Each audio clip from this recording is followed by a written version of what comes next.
قرآن حکیم میں دوسری مرتبہ بیان ہو رہا ہے۔ اس سے پہلے یہ سورہ بقرہ میں اس کے چوتھے رکوع میں آ چکا ہے۔ البتہ آپ دیکھیں گے کہ اگرچہ یہ قصہ جو ہے قرآن مجید میں 7 مرتبہ آیا ہے، 6 مرتبہ مکی صورتوں میں اور 1 مرتبہ مدنی صورت، لیکن یہ کہ ہر جگہ کوئی نہ کوئی بات نئی ہے، اس لیے کہ جس دور سے بھی یہ تحریک جو ہے حضور کی دعوت کی گزر رہی تھی، اس دور کے حوالے سے کچھ چیزیں جو ہیں وہ ہر جگہ پر آپ کو مزید نمایاں ملیں۔ اب مثلاً اس رکوع کے شروع میں ہمیں وہ عظیم آیت ملی ہے کہ جس میں جمع کا صیغہ اختیار کیا گیا ہے، وَلَقَدْ خَلَقْنَاكُمْ ثُمَّ صَوَّرْنَاكُمْ ثُمَّ قُلْنَا لِلْمَلَائِكَةِ اسْجُدُوا لِآدَمَ فَسَجَدُوا إِلَّا إِبْلِيسَ۔ اس کے بارے میں پچھلی مرتبہ میں عرض کر چکا ہوں۔ اب دوسری بات جو آ رہی ہے وہ یہ ہے کہ جو شیطان نے ورغلایا حضرت آدم کو اور حضرت حوا کو سلام علیہما کہ جس درخت کا پھل کھانے سے اللہ تعالیٰ نے انہیں روک دیا تھا، کسی طریقے سے ورغلا کر انہیں اس درخت کا پھل کھانے پر آمادہ کر لیا۔ اس کے لیے لفظ آیا فوسوس لہما۔ یہ وسوسہ اصل میں ہم یہ سمجھتے ہیں کہ شاید یہ چیزیں اس طور سے ہو رہی تھی جیسے کہ ہم ایک دوسرے کے سامنے کھڑے باتیں کر رہے ہیں، ایک دوسرے کو پہچان رہے ہیں، لیکن حضرت آدم اور حوا کے بھی دلوں میں وسوسہ اندازی کی ہے شیطان نے، جیسے کہ شیطان وسوسہ اندازی کرتا ہے ہمارے دلوں میں۔ یہ مکالمے اس طرح کے نہیں ہے کہ وہ ایک ہی محفل میں کھڑے ہوئے، عام طور پر سورہ بقرہ کے چوتھے رکوع میں بھی اور دوسرے مقامات پر بھی ہمارا تصور کچھ اور رہتا، لیکن یہاں وہ پردے حائل ہیں۔ ابلیس جو ہے وہ یقیناً جو ہے جنات میں سے تھا، حضرت آدم علیہ السلام کے لیے اس وقت بھی وہ انویزیبل تھا، لہذا لفظ جو آیا ہے فوسوس لہما الشیطان، وسوسہ ان کے دلوں میں ڈالا، لیبدی لہما ما وری عنہما من سوآتہما۔ اب یہاں خاص طور پر ایک بات آ رہی ہے، اس کو ہم متشابہات ہی میں شمار کریں گے۔ یہاں ایک خاص اثر ظاہر کیا جا رہا ہے کہ وہ شجر ممنوع تھا، اس کا پھل کھانے کا ایک نتیجہ برآمد ہوا، اور وہ یہ ہوا کہ حضرت آدم اور حوا پر ان کی شرمگاہیں جو ہیں وہ نمایاں ہو گئیں۔ یا تو ایسا ہے کہ پہلے انہیں شعور نہیں تھا، اب شعور پیدا ہو گیا، یا یہ کہ انہیں کوئی خاص لباس جنت کا حلہ اللہ تعالیٰ نے عطا کیا ہوا تھا، وہ لباس اتر گیا اس درخت کا پھل کھانے کے نتیجے میں۔ یہ چیزیں ایسی ہیں کہ جس سے یقیناً بہت سے لوگوں کو کچھ قیاس آرائیوں کا موقع ملا ہے۔ بعض لوگوں کے نزدیک یہ نیکی اور بدی کی تمیز کا درخت ہے اصل میں، کہ جس کو کھاتے ہی نیکی اور بدی کی تمیز پیدا ہو جائے۔ بعض حضرات کا خیال یہ ہے کہ یہ اصل میں پہلا سیکشول ایکٹ ہے آدم اور حوا کے مابین، جس کو اس سے تعبیر کیا گیا ہے۔ یہ مختلف آراء ہیں، مختلف جو ہیں اس میں قیاسات ہیں، لیکن صحیح بات شکل یہی ہے کہ اس کے ضمن میں ابھی ہمیں اس کو متشابہات ہی کے دائرے میں رکھ کر اور اس کے بارے میں کوئی قطعی اور حقیقی اور یقینی رائے جو ہے قائم کرنے کی کوشش نہیں کرنی چاہیے، تاکہ کہیں اور معلومات جو ہیں ہماری سائنس کے ذریعے سے اکتشافات اور معلومات کا دائرہ اور وسیع ہو جائے تو اس سے ہم پہنچ جائیں اس کی کنہ تک کہ وہ درخت کون سا۔ لیکن یہاں ظاہر کیا گیا ہے کہ شیطان نے جو وسوسہ اندازی کی ان کے دلوں میں وہ یہ تھی، فوسوس لہما الشیطان لیبدی لہما ما وری عنہما من سوآتہما وقال ما نہاکما ربکما عن ہذہ الشجرہ، اور اس نے کہا، یہ وسوسہ اندازی کی کہ نہیں روکا ہے آپ دونوں کو آپ کے رب نے اس درخت سے، الا ان تکونا ملکین، مگر یہ کہ کہیں آپ نہ ہو جائیں فرشتے نہ بن جائیں، او تکونا من الخالدین، یا ہو جائیں آپ ہمیشہ ہمیش رہنے والے۔ اب اس میں سیدھی سی بات یہ ہے کہ فرشتوں کو تو جھکایا گیا حضرت آدم کے سامنے، تو فرشتہ بن جانا کون سی بہت بڑی بات تھی، لیکن یہ کہ انسان بسا اوقات اپنی اصل حقیقت کو، اصل مقام کو بھول جاتا ہے، نسیان ہو جاتا ہے، اور یہ بات گویا کہ شیطان کے وسوسہ اندازی سے ان کے ذہن میں پیدا ہوئی، یا یہ کہ آپ ہمیشہ ہمیش رہیں اور آپ پر موت طاری نہ ہو۔ وقاسمہما انی لکما لمن الناصحین، اور انہوں نے قسمیں کھا کر اس نے یقین دلایا میں آپ کے لیے بہت یعنی مخلص ہوں، اور جو رائے دے رہا ہوں وہ بہت صحیح ہے۔ فدلاہما بغرور، تو دھوکہ دے کر انہیں، جس کو ہم کہتے ہیں مائل کر ہی لیا، شیشے میں اتار ہی لیا۔ فلما ذاق الشجرہ، تو جب ان دونوں نے چکھ لیا اس درخت کے پھل کو، بدت لہما سوآتہما، ظاہر ہو گئی ان پر ان کی شرمگاہیں، واتفقا یخصفان علیہما من ورق الجنہ، اور وہ اب لگے درخت کے جو جنت کے پتوں کو گانٹھ کر اپنے لیے لباس بنانے کے لیے، تفقا یخصفان، گانٹھنے لگے، جوڑنے لگے کہ جو جنت کے پتے تھے ان کو سی کر آپس میں اپنی سطر جو ہے سطر پوشی کریں اور اپنی شرمگاہوں کو ڈھانپیں۔ وَنَادَاهُمَا رَبُّهُمَا، اور اب پکارا انہیں ان کے پروردگار نے، أَلَمْ أَنْهَكُمَا، کیا میں نے منع نہیں کیا تھا تمہیں، أَن تِلْكُمَا الشَّجَرَةَ، اس درخت سے، وَأَقُلْ لَكُمَا، اور میں نے کیا کہا نہیں تھا تم سے، إِنَّ الشَّيْطَانَ لَكُمَا عَدُوٌّ مُّبِينٌ، کہ شیطان تم دونوں کے لیے بڑا کھلا دشمن ہے۔ قَالَا رَبَّنَا ظَلَمْنَا أَنفُسَنَا، تو ان دونوں نے کہا کہ اے رب ہمارے، ہم نے اپنے اوپر ظلم کیا، زیادتی کی، ہم اپنی غلطی کا اعتراف کرتے ہیں۔ وَإِن لَّمْ تَغْفِرْ لَنَا وَتَرْحَمْنَا لَنَكُونَنَّ مِنَ الْخَاسِرِينَ، اور اگر تو نے ہمیں معاف نہ فرما دیا اور ہم پر رحم نہ فرمایا تو ہم تو تباہ ہونے والوں میں ہو جائیں گے۔ یہاں ایک بات اور نوٹ کر لیجئے، ایک تو یہ کہ یہاں کہیں بھی ایسا اشارہ نہیں ہے کہ ابلیس نے یہ وسوسہ ابتداءً حضرت حوا کے دل میں کیا۔ عام طور پر ہمارے ہاں جو کہانیاں مشہور ہیں وہ یہ ہے کہ حوا جو ہے ذریعہ بنی ہے حضرت آدم کو بھی گمراہ کرنے کا۔ وہ اشارہ نہ سورہ بقرہ میں اس کا ہے نہ یہاں ہے، بلکہ جمع کوئی جو تثنیہ کا صیغہ ہے مسلسل چل رہا ہے، ان دونوں کے لیے معاملہ ہے، بیک وقت ہے۔ تو یہ اصل میں جو عیسائی دنیا میں تصور پیدا ہوا ہے کہ عورت فی نفسہ ہی برائی کی مظہر ہے، ایو سے ایول، ایو حوا اور ایول بری شے، یعنی عورت فی نفس ہی برائی کی جڑ ہے۔ چونکہ ان کے ہاں رحمانیت پیدا ہوئی، شادی نہ کرنا جو ہے وہ گویا کہ اعلیٰ روحانی زندگی کے لیے شرط قرار پایا، عورت سے قرب اور تعلق جو ہے وہ بڑی گھٹیا بات، دنیا داری کی زندگی، حیوانی زندگی قرار پائی۔ تو یہ تصورات قرآن میں کہیں نہیں ہے۔ یہ تو جیسے کہ آدم کا معاملہ تھا ویسے حوا کا معاملہ تھا، اور شیطان نے دونوں کو ورغلایا ہے اور دونوں نے اللہ سے معافی مانگی۔ دوسرے یہ کہ یہاں نوٹ کر لیجئے کہ یہاں یہ بتا دیا گیا کہ وہ الفاظ کیا تھے۔ وہاں سورہ بقرہ میں ہم پڑھا آئے فَتَلَقَّى آدَمُ مِن رَبِّهِ كَلِمَاتٍ فَتَابَ عَلَيْهِ، حضرت آدم کے دل میں جو ایک سخت پشیمانی کے جذبات پیدا ہوئے تو اس کے لیے الفاظ خود اللہ تعالیٰ نے تلقین فرما دی، اور وہ الفاظ یہ ہیں ربنا ظلمنا انفسنا وان لم تغفر لنا وترحمنا لنكونن من الخاسرین، قال اهبطوا بعضكم لبعض عدو، اور اللہ نے فرمایا کہ اب اترو یہاں سے۔ حبوط کے بارے میں گفتگو میں سورہ بقرہ میں کر چکا ہوں، تم ایک دوسرے کے دشمن ہوگے۔ عداوت جو ہے وہ چل رہی ہے، شیطان اور اس کی ذریت اور حضرت آدم کی اولاد، اس کے مابین تو سب سے بڑی دشمنی ہے، مستقل دشمنی ہے۔ باقی یہ ہے کہ انسانوں کے اندر بھی آپس میں دشمنیاں چلتی ہیں۔ وَلَكُمْ فِي الْأَرْضِ مُسْتَقَرٌّ وَمَتَاعٌ إِلَىٰ حِينٍ، اور اب تمہارے لیے زمین میں ٹھکانہ ہے اور ساز و سامان ہے، ضرورت کی چیزیں ہیں، الہین، ایک وقت معین تک کے لیے، یہ ابدی نہیں ہے، ہمیشہ کے لیے نہیں ہے، ایک خاص وقت تک کے لیے اب تمہیں وہاں رہنا بسنا ہے، اور وہاں رہنے بسنے کے لیے جو ضروری چیزیں ہیں وہاں فراہم کر دی گئی۔ قال فیہا تحیون وفیہا تموتون ومنہا تخرجون، ساتھ یہ بھی فرما دیا کہ اب اسی زمین میں تم رہو گے اور اسی میں تم مر کر داخل ہو جاؤ گے، فیہا تموتون، اسی میں مرو گے، ومنہا تخرجون، اور اسی میں سے تمہیں دوبارہ نکال لیا جائے گا، بعث بعد الموت۔ یا بنی آدم قد انزلنا علیکم لباسا یواری سوآتکم وریشا، اب یہاں ایک جو یعنی ایک راہبانہ تصور ہی، الٹا قسم کا راہبانہ تصور جو ہے یوں سمجھیے کہ پیدا ہو گیا تھا عرب کے لوگوں میں بھی۔ وہ سمجھتے تھے جیسے آج بھی دنیا میں نیوڈسٹ سوسائٹیز جو ہیں وہ کہتے ہیں لباس ایک تکلف ہے، خامخواہ ہے، جب انسان کو اللہ نے پیدا کیا تو کوئی لباس نہیں ہوتا، پھر حیوانات کا کوئی لباس نہیں ہے، یہ خامخواہ ایک تکلف ہے انسان نے جو اپنے لیے اختیار کر دیا ہے۔ عرب میں یہ رواج پڑ گیا تھا کہ مادر زاد برہنہ ہو کر مرد اور عورتیں طواف کرتے تھے خانہ کعبہ کا، اور یہ گویا کہ بڑا اونچا کام تھا، گویا کہ ہر تکلف سے،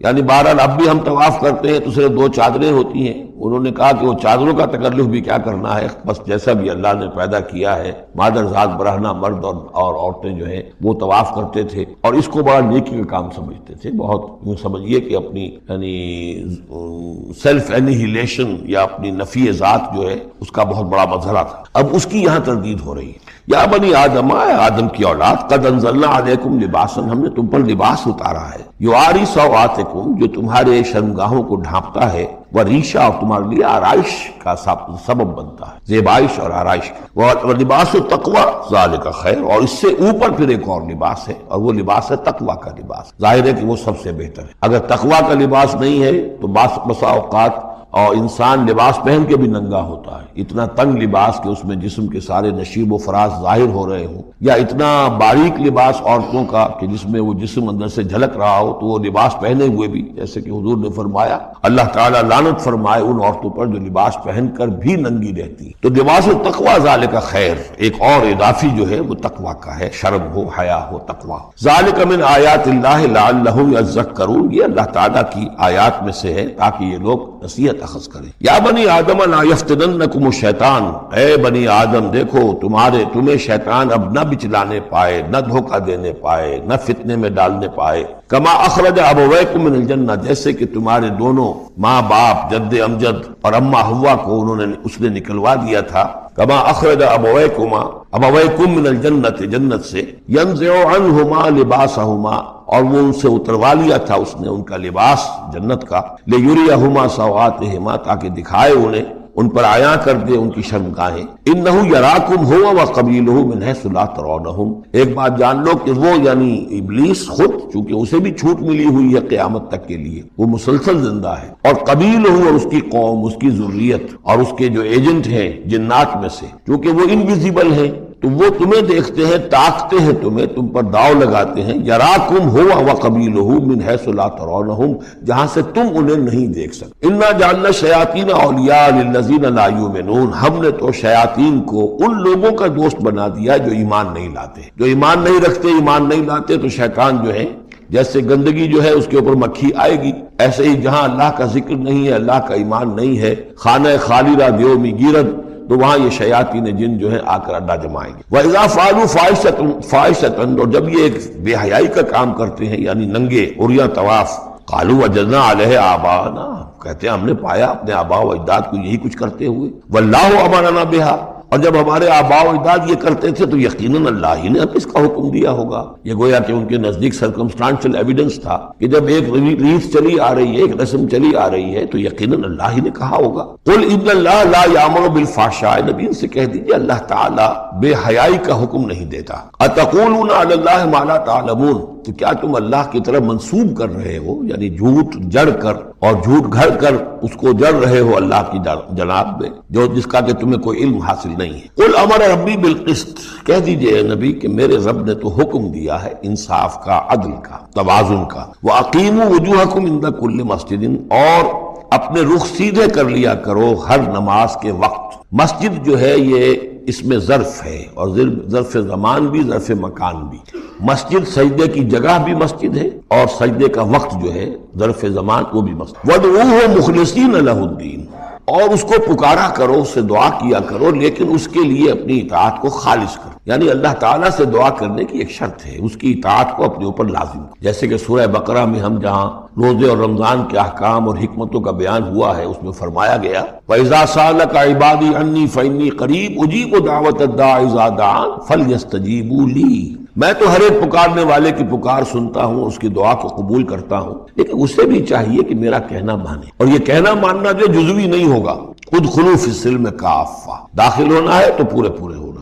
تو فرمایا کہ مخلصین لہ الدین، اپنی اطاعت کو اس کے لیے خالص کرتے ہو، یعنی اس کی اطاعت کے دائرے کے اندر تو اور اطاعتیں ہو سکتی ہیں۔ والدین کا حکم آپ مان لیجئے جس میں کہ اللہ کی معصیت نہ ہو، اساتذہ کا حکم، حکام کا حکم جس میں اللہ تعالیٰ کے کسی حکم کی نفی نہ ہو رہی ہو، وہ ساری اطاعتیں اپنی جگہ پر ہوں گی، لیکن لا طاعت لمخلوق فی معصیت الخالق، مخلوق میں سے کسی کی اطاعت نہیں کی جائے گی جس میں خالق کی معصیت لازم آ رہی ہو۔ وَادْعُوهُ مُخْلِصِينَ لَهُ الدِّينَ كَمَا بَدَأَكُمْ تَعُودُونَ، جیسے اس نے تمہیں پہلے پیدا کیا تھا اسی طرح تمہارا اعادہ ہو جائے گا، تم دوبارہ بھی پیدا ہو جاؤ۔ فَرِيقًا هَدَىٰ، ایک گروہ وہ ہے کہ جس کو اللہ نے ہدایت دے دی ہے، وَفَرِيقًا حَقَّ عَلَيْهِمُ الضَّلَالَةُ، اور ایک گروہ وہ ہے کہ جس کے اوپر گمراہی مسلط ہو چکی ہے، جس کے حق میں گمراہی ثابت ہو چکی ہے، یعنی ان کی روش کی وجہ سے، ان کی ضد، ان کی ہٹ دھرمی، ان کے تعصب، ان کے حسد، ان کے تکبر کی وجہ سے اب وہ مستحق ہو چکے ہیں۔ حق علیہم الضلالہ انہم اتخذوا الشیاطین اولیاء، اور یہ اس لیے کہ انہوں نے شیطانوں کو اپنا رفیق اور ساتھی بنایا من دون اللہ، اللہ کو چھوڑ کر، ویحسبون انہم مہتدون، اور سمجھتے یہ ہیں کہ ہم بہت ہدایت پر ہیں، سیدھے راہ پر ہیں۔ یا بنی آدم خذوا زینتکم عند کل مسجد، دوبارہ پھر اے آدم کی اولاد اپنی زینت لے لیا کرو۔ خذوا زینتکم، یعنی لباس جو ہے جس کو کہا گیا عیشا تمہارے لیے آرائش ہے، یہ تمہارے لیے زینت ہے، اللہ نے اتارا ہے اپنی آرائش کا سامان، اور یہ کہ نماز کے لیے جب انسان آئے تو اچھا لباس پہن کر آئے۔ ہمارے ہاں عام طور پر الٹی روش چلتی ہے، دفتر جا رہے ہیں تو بہت اچھا لباس ہے، مسجد جا رہے ہیں تو وہ چاہے میلے کپڑے پہن کے چلے گئے، لیکن یہاں اللہ تعالیٰ فرما رہا ہے یہ نہیں، میرے پاس آتے ہو، میرے دربار میں آتے ہو تو اچھا لباس پہن کر آؤ۔ یا بنی آدم خذوا زینتکم عند کل مسجد وکلوا واشربوا ولا تسرفوا، اور کھاؤ پیو اور اسراف نہ کرو۔ جو کچھ چیزیں ہم نے بنائی ہیں وہ بہرحال اس لیے بنائی ہیں کہ بنی آدم جو ہے ان کی خوراک کے کام آئے، جو اچھی چیزیں ہیں۔ انہ لا يحب المسرفین، ہاں وہ اسراف کرنے والوں کو پسند نہیں کرتا، ضائع کرنا، ضرورت سے زیادہ خرچ کرنا، یہ چیزیں جو ہیں یہ اللہ تعالیٰ کو پسند نہیں ہیں۔ اب یہاں پھر اسی رہبانیت کی نفی ہو رہی ہے کہ جس میں سمجھا یہ جاتا ہے کہ اچھا کھانا پینا ہی برا ہے، کاہے کو پہنا جائے؟ بہت موٹا جھوٹا ہی کھانا چاہیے؟ اچھے کھانے پینے کا مطلب تو یہ کہ نفس پرستی ہو رہی ہے۔ اچھا پہننا جو ہے کیا ضروری ہے؟ موٹا جھوٹا پہن کے گزارا ہو جائے گا؟ اس معاملے میں سمجھ لیجئے کہ دو حالات میں صورت مختلف ہو جاتی ہے۔ اگر تو دین اللہ کا مغلوب ہے تو پہلا فرض آپ کا یہ ہے کہ اللہ کے دین کے غلبے کی جد و جہد کریں، بیشتر وقت بیشتر صلاحیتیں اس میں لگائیں۔ ظاہر بات ہے اچھا کھا ہی نہیں سکتے، اچھا پہن ہی نہیں سکتے، یہ اس کا منطقی نتیجہ ہو جائے گا۔ یہ اس لیے نہیں کہ رہبانیت کی وجہ سے نہیں کر رہے، اس وجہ سے کہ ممکن ہی نہیں۔ آپ اپنے اسی وقت کو لگائیں گے زیادہ کمائی کے لیے، محنت کریں گے دنیا کے لیے، زیادہ کمائیں گے تو اچھا کھائیں گے، اچھا پہنیں گے۔ آپ نے تو اپنا وقت جو ہے وہ لگا دیا ہے اللہ کے دین کے لیے، اگر لگائیں گے نہیں تو دین غالب کیسے ہو جائے گا؟ خود بخود تو نہیں ہوگا، آسمان سے تو نہیں ٹپک پڑے گا دین، اللہ فرشتے تو نہیں بھیجے گا دین غالب کرنے کے لیے، غالب تو آپ کو کرنا ہے۔ لہذا اس صورت میں تو نیچرل یہ ہو جاتا ہے کہ پھر کم سے کم کرو، کم سے کم کرو، کم سے کم کرو، اپنے معیار زندگی کو اور نیچے لاؤ، اور نیچے لاؤ، اور نیچے لاؤ، تاکہ زیادہ سے زیادہ وقت، زیادہ سے زیادہ اپنی صلاحیتیں، زیادہ سے زیادہ اوقات، زیادہ سے زیادہ اپنے وسائل کو آپ فارغ کر سکیں اللہ کے دین کے لیے۔ لیکن اس حالت میں یہ جو ہوتا ہے یہ کسی رہبانیت کی وجہ سے نہیں ہے، جیسے کہ صحابہ کرام نے سختیاں جھیلی، بھوک برداشت کی، گھر بار چھوڑے، لیکن وہ کسی رہبانیت کے نظریے کے تحت نہیں تھے، وہ ایک مثبت جہادی نظریہ ہے، جد و جہد، انقلابی جد و جہد۔ اور اس انقلابی جد و جہد میں تو دنیا میں جو بھی کوئی آئی ہے پارٹی، ریولوشنری پارٹی، اسے یہ سختیاں جھیلنی پڑی ہیں، چاہے وہ کمیونسٹ ہو یا کوئی اور ہو۔ انقلاب تو اس کے بغیر آتا ہی نہیں ہے۔ البتہ اگر دین غالب ہو گیا، قائم ہے، اب گویا کہ جو ریاست ہے، اسلامی ریاست ہے، نظام خلافت ہے، اب آگے دین کو پھیلانا اور عام کرنا اور مزید اس کے غلبے کی جد و جہد کی توسیع جو ہے یہ ریاست کے ذمہ آ گئی۔ ریاست جو بھی اپنے شہریوں کے اوپر اس کے لیے بوجھ ڈالتی ہے، جو ٹیکس ڈالتی ہے، یا جو بھی والنٹیئرز مانگتی ہے، یہ لڑائی جو ہے ڈرافٹنگ کرتی ہے، وہ ٹھیک ہے، اس کے مطابق اگر اسے چاہیے 10,000 آدمی نکل آئے، باقی کی طرف سے یہ فرض کفایہ ادا ہو گیا۔ ریاست کے قائم ہونے کی شکل میں صورتحال بدل جاتی۔ اب آپ اپنے گھر میں رہے، جو وقت آپ کے پاس ہے آپ اچھا کمائیں، اچھا کھائیں، اچھا پہنیں، کوئی حرج نہیں۔ آپ اپنے بچوں کو بھی اچھا کھلائیں، حلال سے کمائیں، اچھا کھلائیں۔ کوئی اسی طریقے سے کوئی آپ کو علمی کوئی آپ کا پرسوٹس ہیں، ایکیڈیمک پرسوٹس ہیں، ان میں لگے، یا یہ کہ اگر آپ نوافل میں لگنا چاہتے ہیں نفل پڑھیں اور اس کے ترقی جو ہے، اپنی روحانی ترقی جو ہے وہ تقرب بالنوافل کے ذریعے سے کرتے چلے جائیں۔ یہ تینوں راستے جو ہیں انسان کے لیے کھلے ہوں گے۔ کب؟ جبکہ دین غالب ہو۔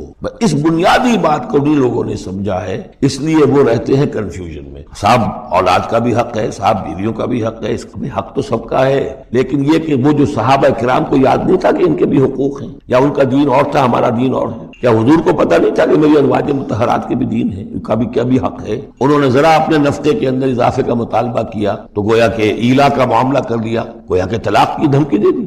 یہ کیوں ہوا؟ کیا ان کے جو خاندان والے تھے ان کا حق نہیں تھا؟ ان کو وہ چھوڑ کر آ گئے مکے میں اور بھیڑیوں کے حوالے کر کے آ گئے، گویا کہ قریش کے سرداروں کے حوالے ان کے رحم و کرم پر چھوڑ کر آ گئے نا مدینے، جن کو ہجرت کا حکم ملا ہے۔ یہ ساری چیزیں دین میں یہ ہے دو شکلیں مختلف۔ ایک ہے دین مغلوب ہے تو پہلا فرض ہے یہ کہ دین کو غالب کرنے کی جد و جہد کرو، ایک جماعتی زندگی کے اندر منسلک ہو کر تن من دھن ان صلاتی و نسکی و مایایا و مماتی للہ رب العالمین، کم سے کم نکالو اپنے لیے، کم سے کم۔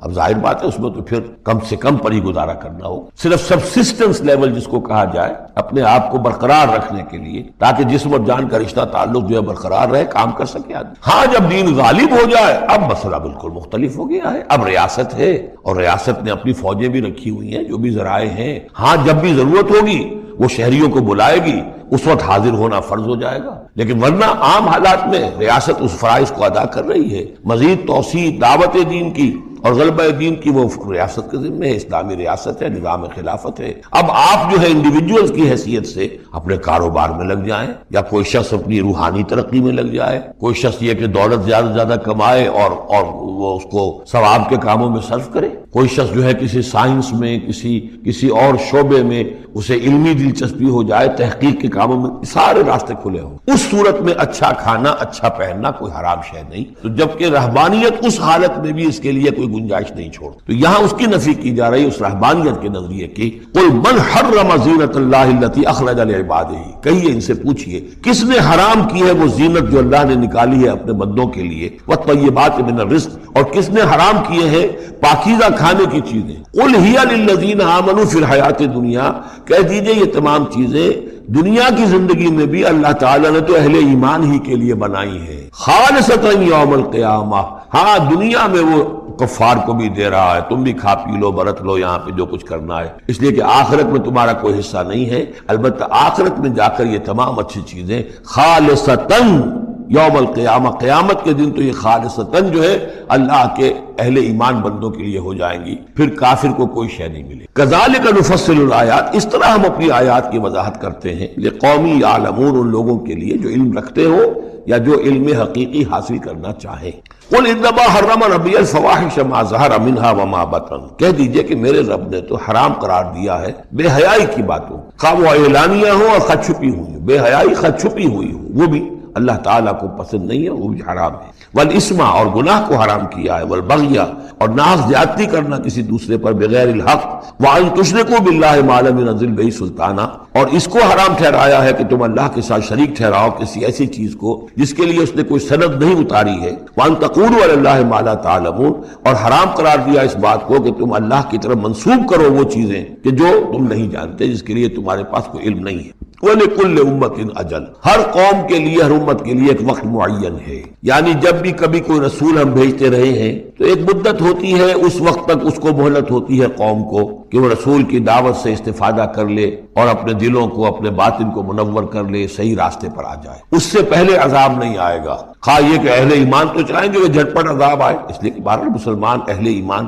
وہ بھی انسان ہوتے تھے، چکی کے دو پاٹوں کے درمیان پس رہے تھے تو کبھی کبھی خیال آ جاتا تھا کہ اب اللہ تعالیٰ کیوں انہیں اتنی ڈھیل دے رہا ہے، یا ابو جہل کو اتنی ڈھیل کیوں دے دی ہے کہ اس نے حضرت سمیہ رضی اللہ تعالیٰ عنہ کے ساتھ یہ سلوک کیا، ابو جہل کو کیوں اتنی ڈھیل دے دی ہے کہ اس نے حضرت یاسر کو شہید کر دیا رضی اللہ تعالیٰ عنہ۔ لیکن یہ خیال تمہارا اپنی جگہ ہے، ہماری حکمت اپنی ہے۔ ہماری حکمت کیا ہے کہ جب رسول ہم نے بھیجا اس قوم کے لیے ایک اجل معین کر دی، اس اجل سے پہلے عذاب آئے گا نہیں، ہاں جب وہ اجل آ جائے گی پھر وہ رکے گا نہیں، اس کے اندر معاملہ انہیں طے کرنا ہے ادھر یا ادھر۔ وَلِكُلِّ أُمَّةٍ أَجَلٌ، یہ ہم پڑھ چکے سورہ نام میں کہ اگر میرے پاس ہوتی وہ شے میرے اختیار میں ہوتی کہ جو تم جلدی مچا رہے ہو تو کبھی کا میرا اور تمہارے درمیان قصہ جو ہے چکایا جا چکا ہوتا۔ فَإِذَا جَاءَ أَجَلُهُمْ، لیکن جب ان کی اجل آ جائے گی، لَا يَسْتَأْخِرُونَ سَاعَةً وَلَا يَسْتَقْدِمُونَ، نہ تو وہ اس کو مؤخر کر سکیں گے ایک گھڑی بھی، اور نہ ہی اس سے کھسک سکیں گے، سرک سکیں گے آگے کی طرف۔ یا بنی آدم اما یاتینکم رسل، اب یہ وہی آیت آ گئی جو سورہ بقرہ میں بھی آئی تھی، فاما یاتینکم منی ہدی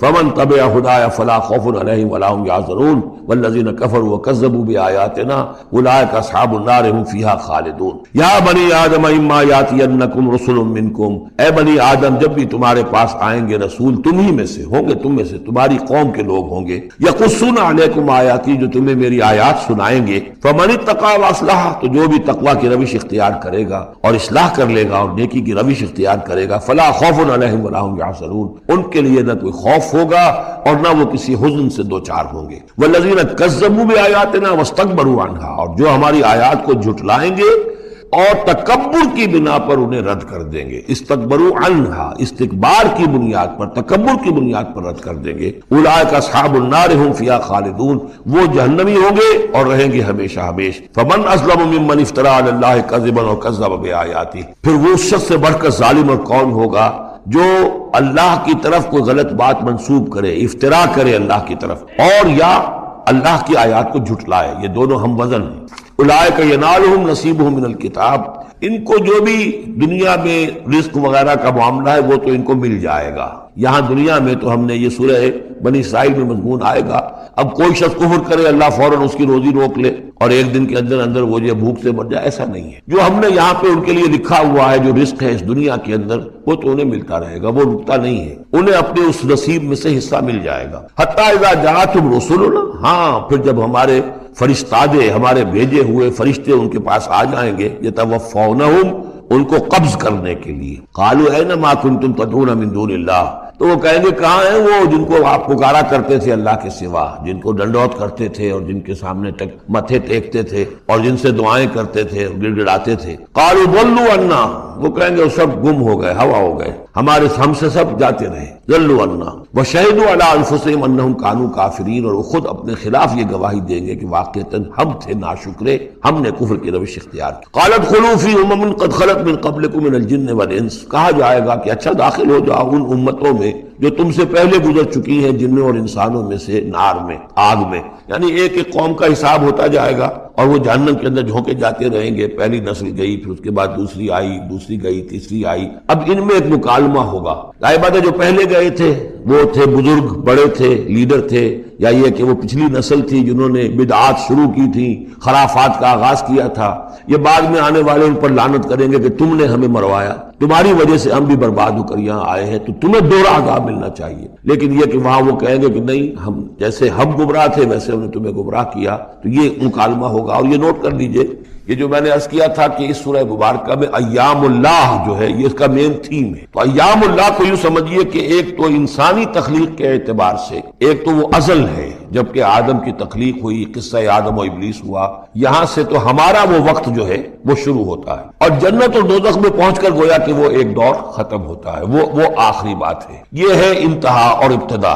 اس کے مابین ہے کہ جو انبیاء آئے، رسول آئے، ان کی داستانیں ہیں، ان کے حالات ہیں، ان کے واقعات ہیں، قوم نوح اور قوم ہود اور قوم صالح. تو یہ یہاں پر ایسا کیا گیا کہ پہلے وہ تخلیق کا مرحلہ آدم کا، اور وہ قصہ آدم و ابلیس آ گیا اول. اب جو جہنم کا اور جنت کا تذکرہ آ رہا ہے اور ان کی آپس کی گفتگویں ہوں گی، اور کچھ لوگ ایسے بھی ہوں گے نہ جو جہنم میں ابھی گئے ہوں گے نہ جنت میں داخلہ ملا ہوگا، درمیان میں کہیں ہوں گے، صاحب آراف ہوں گے، اصحاب آراف، تو ان کا مکالمہ آ رہا ہے. یہ دونوں بگننگ اور اینڈ دکھا کر اور پھر سلسلہ شروع ہوگا انبیاء کرام اور رسولوں کے حالات کا. قالت خلوا فی امم قد خلت من قبلکم، داخل ہو جاؤ انہی قوموں میں، انہی نسلوں میں جو تم سے پہلے داخل ہو چکی ہیں. من الجن والانس فی النار، جنات بھی اور انسان بھی آگ میں. کلما دخلت امت لعنت اختها، جب بھی کوئی امت داخل ہوگی تو وہ دوسری امت کو لعنت کرے گی. حتی اذا ادارکوا فیہا جمیعا، اور جب وہ سب کے سب اس میں گر چکیں گی، تمام کی تمام نسلیں اور امتیں. قالت اخراہم لاولاہم، تو بعد میں آنے والی کہے گی پہلی نسل سے، ربنا ہؤلاء اضلونا، اے اللہ ان بدبختوں نے ہمیں گمراہ کیا تھا. دنیا میں تو کہتے تھے کہ ہمارے آباء و اجداد ہیں، ہمارے اسلاف ہیں، ان کی ریتیں ہیں، ان کی روایتیں ہیں، ان کی چیزیں ہیں، کیسے چھیڑ دیں. لیکن یہاں پر کیا ہوگا؟ ربنا ہؤلاء اضلونا، ان لوگوں نے ہمیں برباد کیا، انہوں نے ہمیں گمراہ کیا. فآتہم عذابا ضعفا من النار، تو انہیں تو دگنا عذاب دے آگ میں سے. قال لکل ضعف، اللہ فرمائے گا نہیں، سب کے لیے دگنا ہے. جیسے یہ نے تم کو گمراہ کر کے آئے تھے، تم بھی اپنے بعد والوں کو گمراہ کر کے آئے ہو. تو یہ تو گویا کہ سلسلہ چل رہا ہے. تو اس لیے یہ کہ وہ تو ہر ایک کو سوچنا چاہیے تھا کہ اپنی عقل سے کام لیتا. ہم نے تمہیں عقل دی تھی، شعور دیا تھا، کیوں تم تقلید اعمیٰ کے اندر مبتلا رہے؟ آباء و اجداد کی تقلید ہو رہی ہے، اپنے لیڈروں کی تقلید ہو رہی ہے. تو یہ تقلید اعمیٰ کے لیے تمہیں میں نے آنکھیں دی تھی، تمہیں کان دیے تھے، تمہیں میں نے عقل دی تھی، تمہیں نیکی اور بدی کا شعور دیا تھا.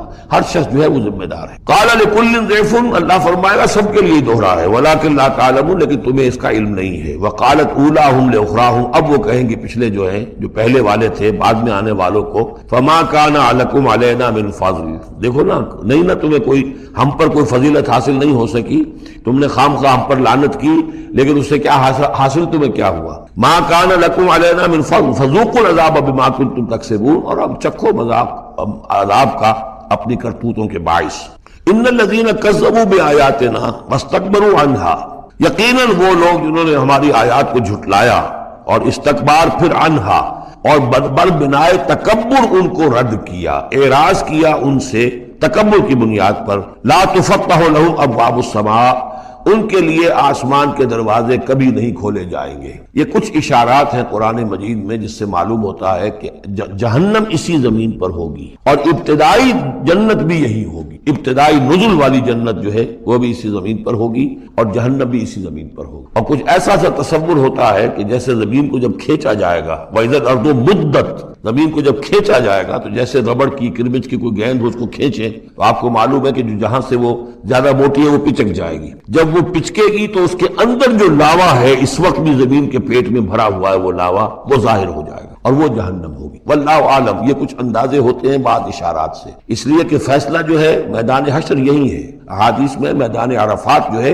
اسی کو کھول دیا جائے گا، وسیع کر دیا جائے گا، اور اسی یہیں پر حشر ہونا ہے. وجاء ربک والملک صفا صفا، اور پروردگار بھی شان اجلال کے ساتھ نزول فرمائیں گے اور فرشتے آئیں گے فوج در فوج، اور یہیں پر حساب کتاب ہوگا۔ ابتدائی مہمان نوازی بھی جو ہے وہ یہی ہوگی، لیکن پھر یہ کہ اہل جنت اپنے مراتب کے اعتبار سے اور اوپر کی جنتوں میں چڑھتے چلے جائیں گے، لیکن ظاہر بات ہے یہ لوگ جو ہے یہ یہیں کے یہیں رہ جائیں گے۔ لا تفتح لهم ابواب السماء، ان کے لیے آسمان کے دروازے کھولے ہی نہیں جائیں گے۔ ولا يدخلون الجنت، اور وہ جنت میں داخل نہیں ہوں گے حتی یلج الجمل فی سم الخیاط، یہاں تک کہ اونٹ گزر جائے، گھس جائے سوئی کے ناکے میں۔ اسے کہتے ہیں تعلیق بالمحال، نہ یہ ممکن ہے کہ سوئی کا ناکا اتنا بڑا ہو جائے کہ اونٹ گزر جائے، یا اونٹ اتنا چھوٹا ہو جائے کہ سوئی کے ناکے میں داخل ہو جائے، نہ ان کفار کے جنت میں داخل ہونے کا کوئی امکان ہے۔ اور یہ بات بھی نوٹ کیجئے کہ یہی بات اصل میں حضرت عیسیٰ علیہ السلام نے تنقید جو انہوں نے کی تھی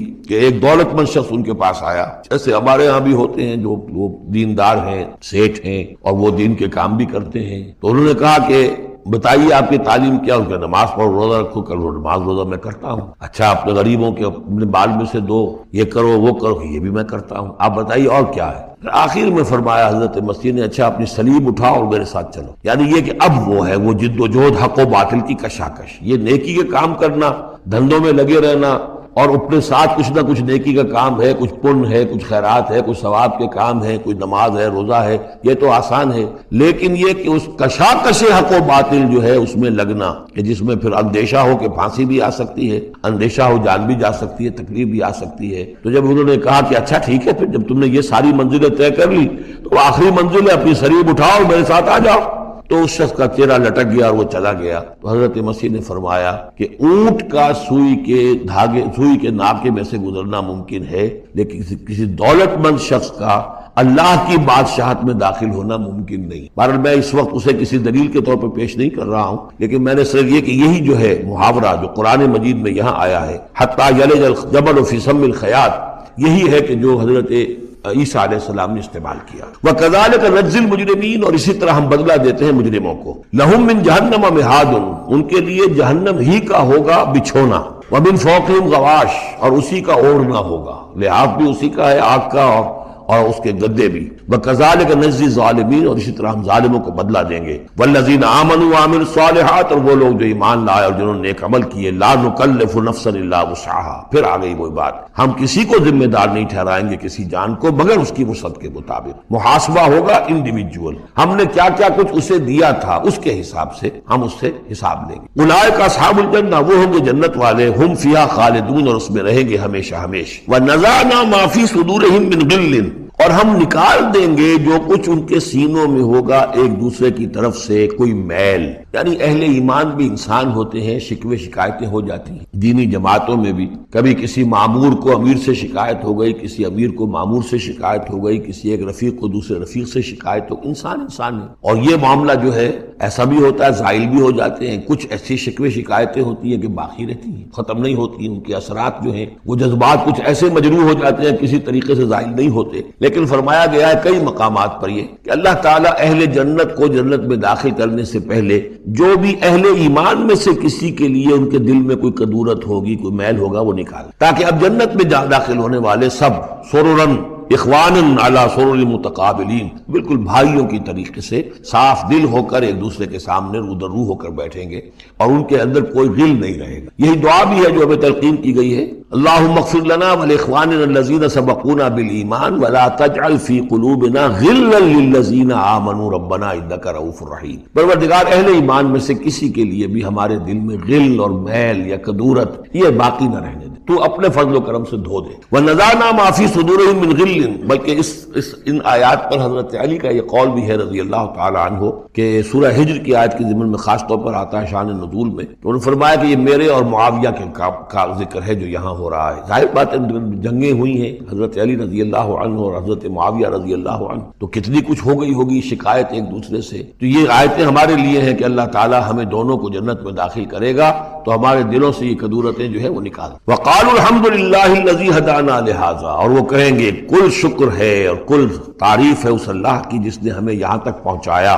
وما كنا لنهتدي لولا ان هدانا اللہ، اور محض اپنے زور بازو سے ہم یہاں تک نہیں پہنچ سکتے تھے اگر اللہ ہی نے ہمیں نہ پہنچا دیا ہوتا۔ لقد جاءت رسل ربنا بالحق، یقیناً ہمارے رب کے پروردگار کے جو بندے آئے تھے رسول بن کر وہ حق کے ساتھ آئے تھے۔ وَنُودُوا اور تب انہیں ندا کی جائے گی، پکارا جائے گا، ان تلکم الجنۃ اورثتموها بما کنتم تعملون، اب یہ وہ جنت ہے جو جس کے تم وارث بنا دیے گئے ہو تمہارے اعمال کی وجہ سے۔ بندے کا کام یہ ہے کہ وہ یہ کہے گا اے اللہ میں اس لائق نہیں تھا، میرے اعمال ایسے نہیں تھے، میں اپنے اعمال کے بل پر کبھی بھی نہیں اس کا مستحق ہو سکتا تھا، یہ سارا تیرا فضل ہے، تیرا کرم ہے، تیری عطا ہے، تیری دین ہے۔ اللہ فرمائے گا نہیں میرے بندے، تو نے محنت کی تھی، کوشش کی تھی، ایثار کیا تھا، تو نے حق کا راستہ چوز کیا تھا، تو نے کبھی نقصان بھی برداشت کیا تھا حق کے لیے اور باطل کا مقابلہ کرنے میں تکالیف بھی جھیلی تھی، تو بندہ جو ہے وہ کہے گا نہیں پروردگار یہ سب تیرا فضل ہے، اور اللہ کہے گا یہ تمہارے اعمال کی وجہ سے۔ دونوں جزوی طور پر حقیقتیں ہیں، یہ دونوں چیزیں ہیں مل کر ایک بات کو مکمل کرتی ہیں۔ ہم ارادہ کرتے ہیں کام کا، اللہ تعالیٰ اس کام کی توفیق دے دیتا ہے، ارادہ ہی نہ کرے تو توفیق نہیں ہوگی، اور محض اپنے ارادے سے ہم کچھ نہیں کر سکیں گے جب تک کہ اللہ کی طرف سے توفیق اور تحصیل نہ ہو جائے۔ وَنَادَىٰ أَصْحَابُ الْجَنَّةِ أَصْحَابَ النَّارِ، اور جنتی لوگ پکار کر کہیں گے جہنمیوں سے، ان قد وجدنا ما وعدنا ربنا حقا، ہم نے تو پا لیا جو کچھ کہ ہمارے رب نے ہم سے وعدہ کیا تھا کہ وہ سچ نکلا، صحیح نکلا، جن نعمتوں کا ہم سے وعدہ کیا تھا وہ ہمیں مل گئیں۔ فَهَلْ وَجَدْتُم مَّا وَعَدَ رَبُّكُمْ حَقًّا، تم نے بھی کیا سچا پا لیا اللہ کا وعدہ جو اللہ نے تم سے وعدہ کیا تھا، وہ ساری چیزیں تمہیں مل گئی؟ قالوا نعم، وہ کہیں گے جی ہمارے ساتھ بھی جو وعدے تھے، جو وعیدیں تھیں، جو دھمکیاں تھیں، جو عذاب کی مختلف شکلیں تھیں، وہ سب ہیں جن میں ہم اس وقت گرے ہوئے ہیں۔ فَأَذَّنَ مُؤَذِّنٌ بَيْنَهُمْ، تو پکارے گا کوئی پکارنے والا ان کے مابین، اللعنۃ اللہ علی الظالمین، کہ اللہ کی لعنت ہے ظالموں پر، الذین یصدون عن سبیل اللہ ویبغونها عوجا، وہ لوگ کہ جو روکتے بھی تھے اور رکتے بھی تھے اللہ کے راستے سے، اور اس راستے میں کجی نکالتے تھے کہ اگر دیکھ لیا کسی شخص کے بارے میں کہ اس کا رجحان ہو گیا ہے کہ وہ محمد صلی اللہ علیہ وسلم کی باتیں توجہ سے سننے لگا ہے، تو اس کو ورگلانے کے درپے ہو جانا، اس کے لیے طرح طرح کی جو ہے پریشانیاں پیدا کرنا۔ وَهُمْ بِالْآخِرَةِ كَافِرُونَ، اور یہ لوگ کافرت کے منکر تھے۔ وَبَيْنَهُمَا حِجَابٌ، اب یہ گفتگو تو ہو رہی ہوگی جنت اور دوزخ والوں کے مابین، ان دونوں کے مابین ایک پردہ ہوگا، ایک فصیل حائل ہوگی۔ یہ نقشہ جو ہے زیادہ کلیئرلی سورہ حدید میں کھینچا گیا ہے، وَضُرِبَ بَيْنَهُمْ بِسُورٍ لَهُ بَابٌ بینہما حجاب، فصیل ہوگی، ادھر جنت ہے ادھر دوزخ ہے۔ وعلی الاعراف رجال، اور عرف کہتے ہیں جو فصیلوں کے اوپر بنی ہوتی ہیں، جھروکے سے بنے ہوتے ہیں جہاں سے کہ جھانک کر دیکھتے ہیں، تو اس طرح آپ نے فصیلوں کے اوپر دیکھے ہوں گے، تو اعراف ہوں گے۔ رجال یعرفون کلا بسیماہم، وہ لوگ ہوں گے جو سب کو پہچانتے ہوں گے، جہنمیوں کو بھی پہچانتے ہوں گے اور دوزخیوں کو بھی پہچانتے ہوں گے، اس لیے کہ یہ کون ہوں گے؟ یہ بین بین کے لوگ تھے جن میں کچھ نیکی بھی تھی، بدی بھی تھی، نہ یکسو ہوئے تھے ادھر نہ یکسو ہوئے تھے ادھر، تو کچھ نیکیاں کچھ بدیاں انہوں نے جمع کر لی تھیں، اور ان کے اعمال جو ہے وہ برابر ہو گئے، بدی اور نیکی کے اعمال جو ہے وہ برابر ہو گئے، تو اس حوالے سے ان کو ابھی درمیان میں روک لیا گیا ہے کہ نہ وہ جہنم میں جھونکے گئے نہ جنت میں داخل ہوئے۔ اور یہ وہ لوگ ہیں، ظاہر بات ہے کہ جو پھر جب بین بین کے لوگ تھے کچھ تو پہچانتے تھے ادھر سے کفار کو بھی ادھر سے اہل ایمان کو بھی، تو یعرفون کلا بسیماہم، وہ سب جانتے تھے پہچانتے تھے، ان کو بھی جو جنت میں ہے ان کو بھی جو دوزخ میں ہے۔ ونادى اصحاب الجنت، اب وہ پکاریں گے جنت والوں کو، ان سلام علیکم، سلام ہو آپ پر، سلامتی ہے آپ پر، لم يدخلوها، وہ اس میں ابھی داخل نہیں ہوئے، وہم یطمعون، اور اس کی بڑی طمع ہوگی کاش کہ اللہ ہمیں بھی جلدی سے داخل کر دے۔ وَإِذَا صُرِفَتْ أَبْصَارُهُمْ تِلْقَاءَ أَصْحَابِ النَّارِ، اور جب ان کے ذرا چہرے جو ہے پھیر دیے جائیں گے، ان کی نگاہیں جو ہے وہ ادھر پھیر دی جائیں گی کہ ذرا جہنمیوں کو بھی مشاہدہ کر لو۔ وَإِذَا صُرِفَتْ أَبْصَارُهُمْ تِلْقَاءَ أَصْحَابِ النَّارِ قَالُوا رَبَّنَا لَا تَجْعَلْنَا مَعَ الْقَوْمِ الظَّالِمِينَ، اس وقت وہ کہیں گے پروردگار ہمیں ان ظالموں کے ساتھ شامل نہ کر دیجو، کیونکہ ابھی بین بین ہے، بین الخوف والرجا، تو انہیں امید بھی ہے، یطمعون بھی ہے، لیکن اندیشہ بھی ہے، تو یہ کہ بیچ میں چونکہ لٹکے ہوئے ہیں اس لیے ادھر دیکھتے ہیں تو انہیں سلام کرتے ہیں، اور یہ کہ دل میں ان کے امنگیں جاگ جاتی ہیں، تمنائیں جاگ جاتی ہیں کہ اللہ ہمیں بھی ان کے ساتھ شامل کر دے، اور ادھر دیکھتے ہیں تو کہتے ہیں ربنا لا تجعلنا مع القوم الظالمین۔ ونادى اصحاب الاعراف رجالا يعرفونهم بسیماہم، اور اب یہ اہل جہنم میں سے ان لوگوں کو جنہیں یہ پہچانتے ہوں گے ان کے چہروں سے، ان کی نشانیوں سے، ان کو پکاریں گے، قالوا ما اغنى عنكم جمعكم وما كنتم تستكبرون، کچھ کام نہ آیا تمہاری جمعیت، تمہارے پرے، تمہاری فوجیں، تمہارے حاشیہ نشین، یہ کہاں گئے، اور جو کچھ تم حضور کی عادت شریفہ تھی کہ آپ فجر کی نماز کے بعد تشریف رکھتے تھے تھوڑی دیر. یہ نہیں جو ہمارا حال ہے نماز پڑھی اور گئے بس بات ختم. لیکن یہ کہ اس کے بعد صحابہ سے گفتگو ہوتی, کسی نے کوئی خواب دیکھا ہو تو بیان کر کے بارے میں کچھ اور. تو ایک صحابی سے آپ نے پوچھا کیف اصبحت, آج کیسی صبح ہوئی تمہیں, کیسی صبح نصیب. تو ان کا جواب جو ہے وہ بڑا غیر معمولی تھا. اصبحت مومنا حقا یا رسول اللہ صلی اللہ علیہ وسلم, اللہ کے رسول مجھے تو آج سچے مومن کی صبح نصیب. اب یہ بات جو ہے غیر معمولی تھی تو حضور نے پوچھا لکل شیء صفت فما صفت ایمان, ہر شے کی کوئی نہ کوئی صفت ہو جس سے آدمی پہچانتا ہے. تو یہ جو تم کہہ رہے ہو کہ مجھے سچے مومن کی صبح نصیب, تو اس کی کیا کہ وہ بیان کروں. عرض کیا کانی انظر الی الجنہ, میری کیفیت یہ کانی وہی لفظ ہے, کاننا کا طرح ہو. کانی انظر الی الجنہ, مجھے تو محسوس ہوتا میں جنت کو دیکھ رہا ہوں. وکانی انظر الی النار, اور مجھے تو یقین ہے کہ ایسے جیسے کہ میں دیکھ رہا ہوں جہنم. تو یہ کیفیت جو ہے ایمان کی, ایمان کا اس درجے میں ہو جانا جو ہے در حقیقت یہ احسان اسلام. اس میں اللہ کے لیے جد و جہد, اللہ کے لیے محنت, اللہ کے لیے بھاگ دوڑ, اللہ کا خوف, اللہ کی عزت, استحضار اللہ فی القلب, اللہ کے لیے عبادت, اللہ کی یہ تمام جو کیفیت ہے اس سب کے اندر حسن پیدا ہو جائے, نکھار پیدا ہو جائے, خوبصورتی پیدا ہو جائے. اور یہ کیفیت اگر پیدا ہوگی تو کس سے ہوگی؟ وہ یقین کی گہرائی سے. کا وقت ہے, آنکھ بھی کھلی ہے, اذان کی آواز بھی کان میں آئی ہے, آپ کا نفس کہتا ہے ابھی سو جی. آپ نے اپنی چادر یا کمبل کو درست کیا اور کروٹ لیا سو. یہ کیا ہے؟ آپ نے کس کا حکم پیچھے پھینکا اور کس کا حکم مانا؟ اللہ کے حکم کو پیچھے پھینک دیا, نفس کے حکم کو آگے رکھا. یہ شرک, اس شرک کو جاننے والے بہت کم ہیں. مولانا روم نے خوب کہا تھا نفس ماں ہم کم ترس فرعون نیست لیکن ایراعون نیست.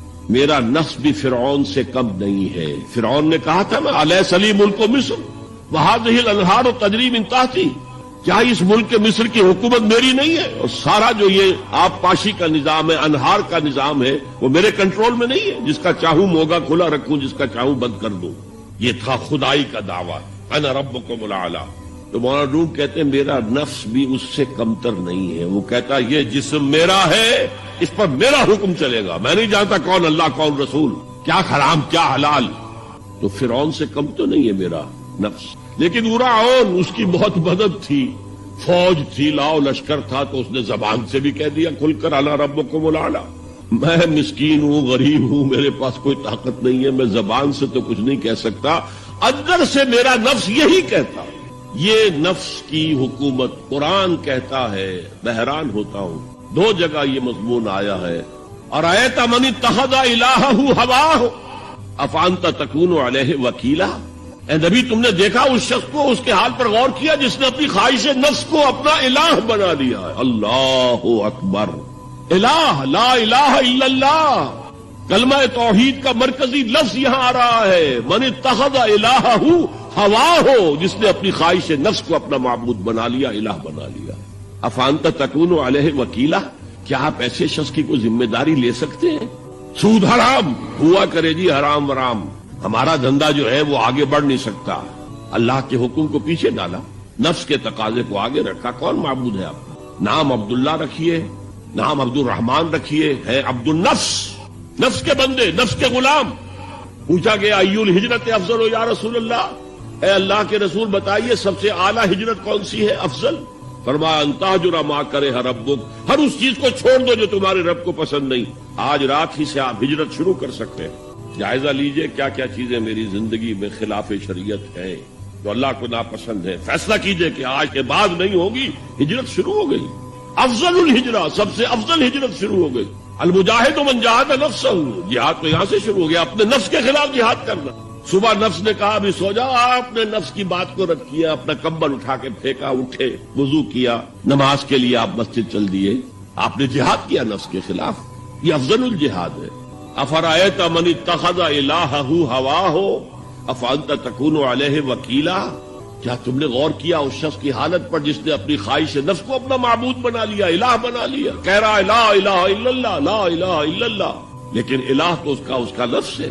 ظاہر بات ہے فرعون نے اگر دعویٰ کیا تھا میں تمہارا خدا ہوں, انا ربکم الاعلی, تو کیا اس کا مطلب یہ تھا کائنات میں نے پیدا کی ہے, تمہیں میں نے پیدا کی ہے؟ ذرا سوچیے, کیا وہ بزرگ موجود نہیں ہوں گے جنہوں نے اسے دیکھا ہو کہ آج اس کی ولادت ہوئی تھی, کل اس کو اس کی کوئی اور سیری بنی ہوئی تھی. یہ سب کیسے دعویٰ کیا تھا؟ میرا حکم چلے گا، میں نہیں جانتا. علیہ سلیم ملک مصر، مصر کی حکومت میری ہے کہ نہیں؟ یہ دعویٰ تھا، یہ خدائی کا دعویٰ. اگر ہم اس قرآن کو کسی پہاڑ پر اتار دے رہے لَرَأَيْتَهُ خَاشِعًا مُتَصَدِّعًا مِّنْ خَشْيَةِ اللَّهِ، تو تم دیکھتے کہ وہ پہاڑ دب جاتا، پھٹ جاتا اللہ تعالیٰ کے خوف اور خشیت. وَتِلْكَ الْأَمْثَالُ نَضْرِبُهَا لِلنَّاسِ، اور یہ مثالیں ہیں جو ہم لوگوں کے لیے بیان کرتے ہیں. لَعَلَّهُمْ يَتَفَكَّرُونَ، شاید کہ وہ تفکر کریں، غور و فکر. قرآن مجید میں وہ مضامین جو بہت لطیف ہوتے ہیں، بہت لطیف ہوتے ہیں، جن کا ادراک عام انسانی عقل سے ماورا ہے، اس کے لیے تمثیلیں بیان. ما لا یدرک کلہ لا یترک کلہ. اگر وہ مضمون بتمام و کمال سمجھ میں نہیں آ سکتا تو کچھ تو آ جائے تمثیل کے حوالے سے. اگر غور و فکر کریں گے تو بات سمجھ میں آ جائے. اب اس تمثیل کے حوالے سے سب سے اہم مقام جو ہے قرآن مجید کے اس اصول کے تحت کہ القرآن یفسر بعضہ بعضا، قرآن کا ایک حصہ دوسرے حصے کی تفسیر کا. سورہ اعراف میں یہ واقعہ مذکور ہے کہ جب حضرت موسیٰ علیہ السلام کوہ طور پر گئے تورات لینے کے لیے تو وہاں انہوں نے اللہ سے ایک خواہش کا، ایک درخواست کا اظہار. مخاطبہ اور مکالمہ تو اس سے پہلے بھی ہو چکا تھا. اب یہ شوق رب ارنی انظر الیک، پروردگار اب دیدار بھی عطا فرما. پردے کے پیچھے سے بات تو ہوتی رہی ہے اور ہو رہی ہے، لیکن دیدار بھی عطا. اللہ نے فرمایا لن ترانی، تم مجھے ہرگز نہیں دیکھ سکتے. ولکن انظر الی الجبل، لیکن وہ سامنے والے پہاڑ پر نگاہ جماؤ. فَإِنِ اسْتَقَرَّ مَكَانَهُ فَسَوْفَ تَرَانِي، اگر وہ اپنے مقام پر قائم رہ جائے، ہم اپنی ایک تجلی اس پر ڈالیں گے. اگر وہ جھیل جائے اس تجلی کو تو تم بھی سوچنا کہ ہمارا دیدار کر سکتے. فَلَمَّا تَجَلَّى رَبُّهُ لِلْجَبَلِ، جب اللہ نے اپنی تجلی ڈالی اس پہاڑ پر، جَعَلَهُ دَكًّا، تو وہ پھٹ گیا، ریزہ ریزہ ہو گیا. وَخَرَّ مُوسَىٰ صَعِقًا، اور حضرت موسیٰ بے ہوش ہو کر گر گئے. حالانکہ تجلی براہ راست حضرت موسیٰ پر نہیں تھی، تجلی پہاڑ پر، اور حضرت موسیٰ بالواسطہ اس تجلی کا مشاہدہ کر رہے ہیں. لیکن اس تجلی کا نتیجہ کیا نکلا؟ پہاڑ پھٹ گیا، ریزہ ریزہ ہو گیا اور حضرت موسیٰ بے ہوش ہو. اب یہ واقعہ ہے، وہاں تو تمثیل بیان اور یہ واقعہ ہے. تو جو اثر اللہ تعالیٰ کی ذات کی تجلی کا ہے وہی اثر اللہ کی جو صفت ہے کلام، اس کی تجلی. اس لیے کہ صفت کس کی ہے؟ اللہ کی ہے. صفات ذات حق، حق سے جدا یا عین ذات، متکلمین اس مسئلے کا حل ہی نہیں کر پائے. کلام اللہ کی صفت، اس کی صفت کی بھی وہی تاثیر. یہ آیت قرآن مجید کی عظمت کو واضح کرتی ہے جیسے کہ وہ ہے فی نفسہ ہی. اب دیکھیے کوئی چیز بہت عظیم ہے، بہت عظیم ہے، بہت عظیم ہے، اگر مجھے اس سے کوئی فائدہ نہیں تو مجھے اس سے کوئی دلچسپی نہیں ہوگی. تو اب جو دوسرا مقام میں آپ کو سنا رہا ہوں، یہ سورہ یونس کی 2 آیات، یہ ترتیب میں نوٹ کرا چکا ہوں. 1 آیت، 2 آیتیں، 4 آیتیں، 6 آیتیں، 8 آیتیں. فرمایا یا ایھا الناس قد جاءتکم موعظۃ من ربکم وشفاء لما فی الصدور وہدی ورحمۃ للمؤمنین قل بفضل اللہ وبرحمتہ فلذلک فلیفرحوا ھو خیر مما یجمعون. اے لوگو، تمہارے پاس آ گئی ہے نصیحت، موعظت تمہارے رب کی طرف سے. وہ صرف موعظت نہیں ہے، سینوں کے اندر جو روگ ہیں، جو امراض ہیں، ان کا علاج بھی ہے، شفا بھی. شفاء لما فی الصدور. تیسرے درجے میں وہ ہدایت ہے، وہ بتاتی ہے کدھر جاؤ کدھر نہ جاؤ. جیسے آپ نے دیکھا ہوگا پہاڑی راستوں پر قدم قدم کے اوپر کوشن ہوتا ہے، یہاں سپیڈ کم کر لو ورنہ تم کسی کھائی میں جا گرو گے. تو یہ ہدایت کیا ہے؟ دیکھو ادھر مت جانا، ادھر جاؤ. اگر ادھر جاؤ گے تمہارا سارا معاملہ تلپٹ. یہ ہے ہدایت. اور جو چیز دنیا میں ہدایت ہے وہ آخرت میں رحمت. ہدی ورحمۃ للمؤمنین. اب میں چاہتا ہوں ان 4 الفاظ میں جو ربط ہے اسے سمجھ. دیکھیے اگر کسی ایسی زمین پر بارش برسے جو اوپر سے بہت سخت، تو پانی بہ جائے گا، زمین میں جذب نہیں ہوگا تو کوئی رویدگی پیدا نہیں ہوگی. اگر دل سخت ہے تو قرآن مجید ان پر کوئی اثر نہیں. اس کے لیے سب سے پہلے موعظہ کی ضرورت ہے، واعظ کی ضرورت ہے، نصیحت کی ضرورت ہے تاکہ دل نرم پڑے. انسانی دل جب سخت ہوتے ہیں تو ان کی سختی چٹانوں سے زیادہ ہو. سورہ بقرہ میں فرمایا ثم قست قلوبکم فہی کالحجارۃ او اشد قسوہ. یہودیوں سے خطاب ہے. ثم قست قلوبکم من بعد ذلک فہی کالحجارۃ الحجارۃ او اشد قسوہ، اے بنی اسرائیل تمہارے اس طرز عمل کے نتیجے میں تمہارے دل سخت ہو گئے اور اب وہ پتھروں سے زیادہ سخت، لہذا سب سے پہلے ضرورت کیا ہے؟ دل کی زمین کو نرم کیا جائے، اس میں حل چلایا جائے۔ یہ کام ہے موعظہ کا، واعظ کا، نصیحت کا۔ ہمارے معاشرے میں کسی زمانے میں واعظ کا بڑا رواج تھا، آج کل یہ چیز ختم، بلکہ واعظ کو گھٹیا بات سمجھا جاتا ہے۔ بھائی کوئی عقلی بات کرو، کوئی علمی بات کرو، تم تو واعظ کہہ رہے ہو، گویا کہ واعظ گھٹیا چیز نہیں۔ واعظ سے دل میں رقت پیدا ہو، نرمی پیدا ہو۔ تو قرآن مجید ہی سب سے بڑا موعظہ ہے۔ ہم نے بدقسمتی سے کیا کیا، جب واعظ کہے جاتے تھے تب بھی مثنوی مولانا روم سے، ضعیف احادیث سے، واعظ دستان زنو افسانہ بند، واعظ بڑے اونچے اونچے ہاتھ چلا کر اور افسانہ جو ہے بیان کر رہا ہے، لیکن اس کا حال کیا ہے؟ از خطیب و دیلمی گفتار اوست، بعض ضعیف و شاذ و مرسل کار اوست۔ وہ خطیب بغدادی یا دیلمی کی جو احادیث ہیں، جو سب سے گھٹیا درجے کی کتابیں حدیث کی، سب سے کم تر درجے کی کتابیں حدیث کی، ضعیف کتابوں کے یوں سمجھیے کہ بہت بڑے مجموعے، وہاں سے وہ حدیثیں لا رہا ہے۔ از ضعیف و شاذ و مرسل کار اوست، ضعیف حدیث، شاذ حدیث، مرسل حدیث سے وہ بیان کر رہا ہے۔ قرآن سے اس کا کوئی تعلق۔ قرآن مجید سب سے بڑا واعظ، یا ایھا الناس قد جاءتکم موعظہ، یہ دل کو جب نرم کرتا ہے تو پھر اس میں جذب تھا، یہ سیکنڈ سٹیپ ہے اس کا۔ اور جب دل میں جذب ہوگا تو دل کے اندر کی بیماریوں کو دور کر دے گا۔ دل کے اندر کی بیماریاں کون سی ہیں؟ تھرومبوسس نہیں، انجائنا نہیں، وہ اور ہیں۔ وہ دل کی بیماریاں جن کے لیے قرآن شفا ہے، وہ ہے تکبر، حسد، حب مال، حب دنیا، حب جاہ، حب شہرت۔ یہ ہیں وہ چیزیں کہ جو اصل ہیں، جو دل کے امراض، ان سب کو جڑ سے نکال کر پھینک دے گا قرآن حکیم۔ یا ایھا الناس قد جاءتکم موعظۃ من ربکم وشفاء لما فی الصدور، وہ ہدن، اور وہ ہدایت ہے، انفرادی زندگی کے لیے بھی ہدایت ہے، اجتماعی زندگی کے لیے بھی ہدایت۔ کبھی اگر سورہ فاتحہ پر آپ غور کریں، جو ہماری نماز کا جزو لازم ہے، تو ہم پہلے کہتے ہیں الحمدللہ رب العالمین الرحمن الرحیم مالک یوم الدین ایاک نعبد و ایاک نستعین۔ یہ ہدایت تو ہمیں پہلے ہی ملی ہوئی ہے۔ پھر جو ہم کہتے ہیں اہدنا الصراط المستقیم، اللہ کو ہم نے پہچان لیا، اسے رب العالمین مان لیا، اسے رحمان مان لیا، اسے رحیم مان لیا، اسے روز جزا کا حاکم مطلق مان لیا، تو اب کون سی ہدایت رہ گئی؟ ہدایت تو آ گئی۔ اب اصل ہدایت جو درکار ہے وہ ہے جو ریلیونٹ ہے آج کے دور، جو اجتماعی نظام ہے انسانوں کا، اس کے لیے انسان بالکل بے بس، اس کی عقل جو ہے اجتماعی نظام عدل قائم نہیں کر سکتی۔ انفرادی طور پر نیکی اور بدی کا علم میرے اور آپ کے نفس کے اندر ودیعت شدہ ہے، وَنَفْسٍ وَمَا سَوَّاهَا فَأَلْهَمَهَا فُجُورَهَا وَتَقْوَاهَا، یہ موجود ہے۔ لیکن یہ کہ معاشرتی نظام میں عورت اور مرد کے درمیان کیا توازن، ان کے حقوق و فرائض کا توازن دنیا میں کیا ہوتا رہا ہے اور ہو رہا ہے آج بھی؟